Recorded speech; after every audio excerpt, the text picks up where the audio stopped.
ঘড়িতে অ্যালার্ম বাজছে। ফোনটা ধরতেই মনটা খারাপ হয়ে গেল। দেখলাম আমার এক ভাবি লিখেছে তার শ্বশুর মারা গিয়েছে।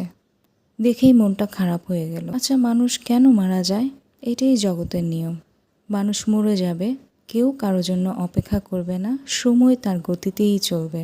কথায় আছে, সময় এবং স্রোত কারো জন্য অপেক্ষা করে না। কেন এমন হয়? খোশ মেজাজে নিজেকে দেখতে দেখতে যাচ্ছি, আর একটু মনে হচ্ছে আর একটু যদি একটু স্লিম হতে পারতাম।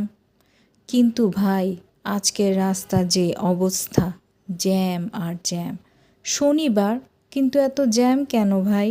হাতে একটু সময় নিয়েই তো বের হতে পারো, কিন্তু হাতে সময় নিয়ে বের হলেও যেন জ্যাম আর ছাড়তে চায় না। আচ্ছা বলো তো, কি করা যায়? তো আমার মতো তোমরাও কি জ্যামে পড়লে এদিক সেদিক ভিডিও করতে থাকো?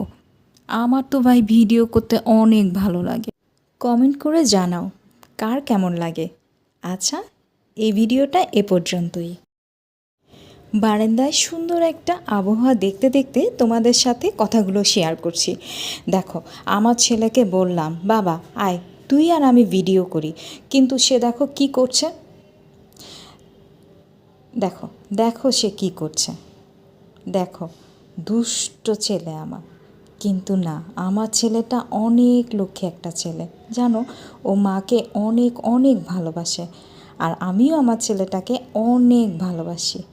তোমরা দোয়া করবে সবাই আমাদের জন্য।